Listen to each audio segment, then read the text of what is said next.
کہ اب لیڈر کون بنے گا. انصار چاہتے تھے کہ ہم میں اب یہ لیڈرشپ یعنی خلافت ہمارے یہاں رہے, اور کسی نے حضرت علی المرتضیٰ کا نام بھی وہاں پہ لیا. یہ بھی روایات میں آتا ہے. میں خلافت کے مسئلے میں اس کو ڈیٹیل بیان کروں گا. یہاں میں صرف اس طریقہ کار پہ آنا چاہتا ہوں کہ آخرکار مسئلہ یہاں پہنچا کہ حضرت عمر فاروق نے بیعت کی حضرت ابو بکر صدیق رضی اللہ عنہ کی, اور بعد میں انصار نے بھی ان کی بیعت کی. تو اس طرح سے جو مسلمانوں کا اب لیڈر, جو کہ وجود میں جو لیڈرشپ آئی, اور ہمارے یہاں ایک بڑے محدث گزرے ہیں,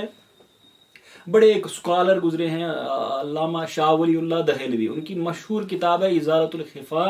عن الخلفاء. تو اس میں جب وہ خلافت کے شرائط میں بھی بیان نہیں کر رہا ہوں کہ خلافت مطلب اس کا طریقہ کار کیا ہوا, وہ ہے کہ وہ پہلے لکھتے ہیں کہ کسی جگہ علماء قضات یعنی وہاں کے اسکالرس, وہاں کے ججز, وہاں کے جو ایلیٹ کلاس ہے, ایلیٹ طبقہ ہے, وہ کسی آدمی کی لیڈرشپ پہ متفق ہو جائے, یعنی وہ خلیفہ بنے, اور اس طرح وہ بالکل یعنی کہ ایک پوری شرائط کے ساتھ اور سسٹم کے تحت وہ خلیفہ وجود میں آتا ہے اور اس کی خلافت تسلیم کی گئی. اور اسی طرح سے حضرت ابو بکر یعنی عمرا جو وہاں کے تھے, قضات تھے, انہوں نے ان کی بیعت کی. تو پہلا طریقہ تھا. اب دوسری بات کیا ہوگی, صحابہ کے پیریڈ کی میں بات کر رہا ہوں کہ حضرت فاروق اعظم جن کو ہم دوسرا خلیفہ مانتے ہیں, جو ہسٹوریکلی رہے ہیں, اچھا ان کے لیے کیا ہوا کہ ان کا نام حضرت علی المرتضیٰ نے پیش کیا, حضرت ابوبکر صدیق نے پیش کیا, اور بعد میں ان کی بیعت ہوئی. اسی طرح سے جو تیسرے خلیفہ ہوئے حضرت عثمان ذی النورین رضی اللہ عنہ, تو ان کے متعلق کیا ہوا کہ ایک شورا تشکیل پائی 6 آدمیوں کی, اور انہوں نے ان کے حق میں یعنی کنسنسس جو میجارٹی کا ڈیسیجن تھا وہ حضرت عثمان کے حق میں گیا. تو یہ شورا کے تحت ان کا انتخاب, یعنی وہ خلیفہ جو منتخب ہوئے وہ شورا کے تحت ہوئے, بعد میں بیعت ہوئی. اچھا یہ تیسرا تھا. اور پھر شاہ ولی اللہ دہلوی لکھتے ہیں کہ ایک اور طریقہ ہے یعنی غلبہ کا, کہ ایک آدمی نہ اس کی بیعت ہو, نہ لوگوں نے ان کی بیعت ہو, اور نہ لوگوں کو انہوں نے مطلب کوئی ایسی بات پہلے ہوئی ہے, بلکہ وہ ایک جگہ ڈٹ جائے اور پھر لوگ ان کی بیعت کریں. اور اس کو وہ کہتے ہیں کہ غلبہ کے تحت جنہیں حضرت امیر معاویہ رضی اللہ عنہ انہوں نے مطلب ایک جگہ وہ ڈٹ گئے, انہوں نے اس کو تو میں کہوں گا کنٹیسٹ کیا خلافت کو, اور پھر لوگوں نے ان کی بیعت کی. یعنی پھر ہم حضرت امام حسن حسین رضی اللہ عنہ, حضرت امام حسن نے تو ان کے ساتھ ایگریمنٹ کیا, جو معاہدہ ان کے ساتھ ان کا ہوا. تو شاہ ولی اللہ دہلوی اس میں 2 اقسام بیان کرتے ہیں, یعنی غلبے میں متغلب وہ ایک جس میں شرائط پائی جائے. حضرت امیر معاویہ میں وہ ہمارے جو بزرگوں نے اس پہ لکھا, انہوں نے یہی لکھا ہے کہ امیر معاویہ میں یہ تمام شرائط موجود تھی خلیفہ بننے کی, اس لیے ان کی خلافت ہے.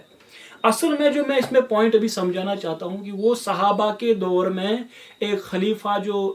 بنا, جو خلیفہ کا جس کو ہم انتخاب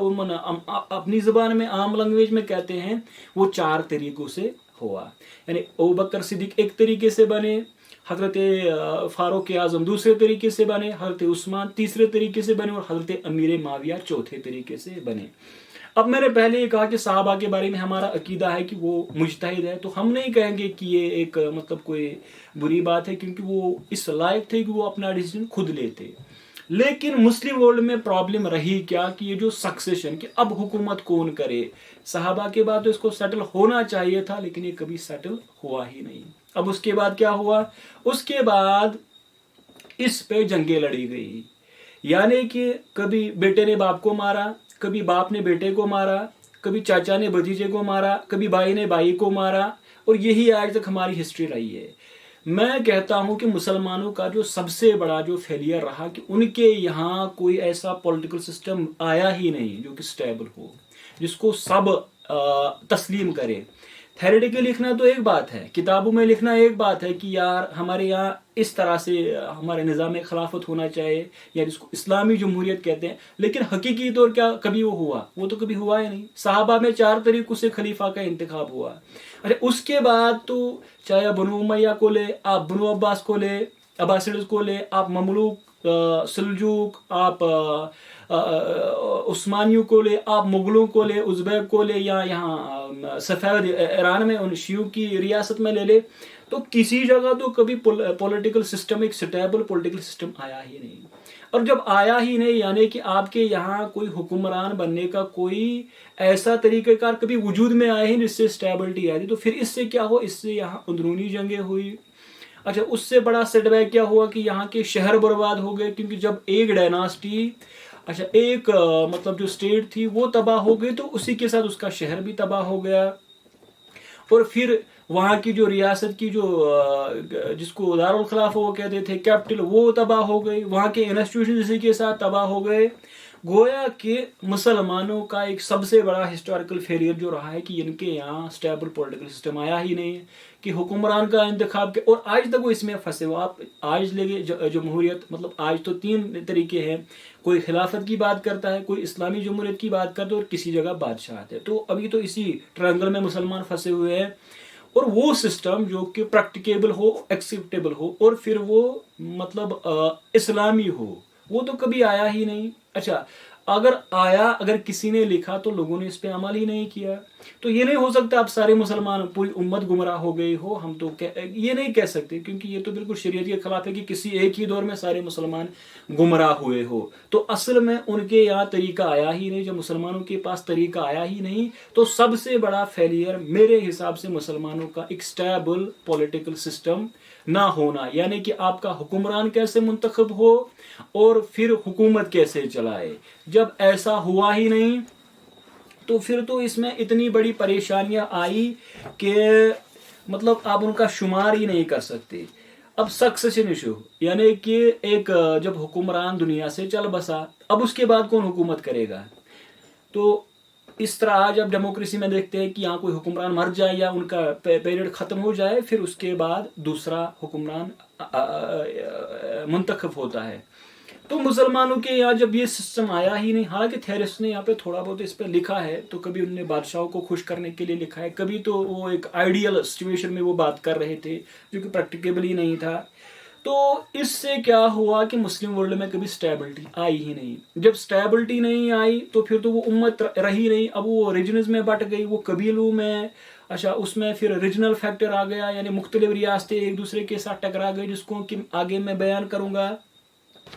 تو ایک ڈیوائیڈڈ امہ، اس کے لیے سارا سب کچھ جو اس پہ مطلب گزری آج تک وہ یہی ہے کہ اس میں کبھی سیاسی استحکام آیا ہی نہیں۔ جب استحکام آیا ہی نہیں تو پھر جو آپ دیکھیں گے کہ جب بھی کسی کمزور خلیفہ، کمزور حکمران کا انتخاب ہوا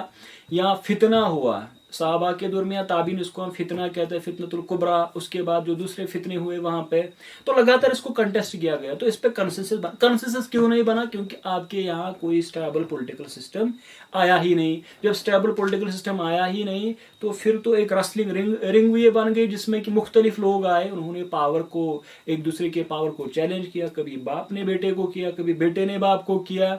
تو اس وجہ سے یہ ہوا کہ آپ دیکھیں گے کہ دنیا کی تاریخ میں کسی اور جگہ یہ نہیں ہوا کہ وہاں اتنا قتل و غارت ہوا ہو کسی معاملے پہ۔ میں سمجھتا ہوں جو سکسیشن ایشو ہے، اتنے لوگوں غیر مسلموں نے مسلمان نہیں مارے جتنے کہ آپس میں انہوں نے اس مسئلے پہ مارے، یعنی حکومت کون کرے گا اس مسئلے پہ آج تک کروڑوں مسلمانوں کی جان چلی گئی، اور وہ خود مارتے تھے کیونکہ ایک آدمی یہی سمجھتا تھا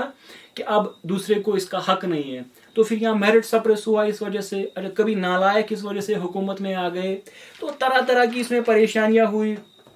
پھر یہ ایک جو سیاسی مفاد پرستی کا ایک انہوں نے ایک مطلب ایک اسٹیج سیٹ کیا، اسی وجہ سے یہاں کے انسٹیٹیوشنز کا ڈاؤن فال، جس کو کہ میں آگے سمجھاؤں گا۔ اور انشاءاللہ اب ہم اس کو مطلب جو ہمارا نیکسٹ پارٹ ہوگا اس میں جو اصل اس وجہ سے کیا پرابلمز آئی، سکسیشن ایشوز سے کیا پرابلم آئی مسلم ورلڈ میں، اس کو میں ڈسکس کروں گا، اور پھر آگے چل کے ہم سیاسی جو انسٹیٹیوشن جن کا فیلئر ہوا، لیکن سب سے بڑا فیلئر یہی اسلامک ہسٹری میں رہا کہ یہاں کبھی سٹیبل پولیٹیکل سسٹم آیا ہی نہیں۔ خلیفہ کون بنے، اچھا شرائط انہوں نے لکھے کیا، ابوبکر، عمر، عثمان، علی رضی اللہ تعالیٰ علیہ مجمعین، اب وہ تو نہیں رہے دنیا میں، اس کے بعد کیا آپ لوگوں پہ بھروسہ کہ کسی کو آپ خلیفہ منتخب کرے، پھر کیا اس کے لیے ایک رائے عامہ بنے، کیا وہ قابل قبول؟ یہاں تو ایک گاؤں میں مطلب اس پہ کبھی کنسنسس نہیں بنتی۔ تو اب جب ایسے لوگ رہے نہیں جن کی کوئی مطلب لیجیٹیمیسی نہ ہو، پھر جب وہ وجود میں آ گئے تو ایک انسٹیبلٹی کا ماحول، نااہل آئے، اور پھر اسی طرح چلو قابل لوگ بھی کبھی کبھار آئے، لیکن مسلمانوں کی تاریخ اس وجہ سے ایک آپ صرف خون سے اس وجہ سے بھری ہوئی ہے کہ ان کے یہاں اسٹیبل پولیٹیکل سسٹم آیا ہی نہیں۔ اور یہی میں اس کو سمجھتا ہوں کہ بنیادی بات یہی ہے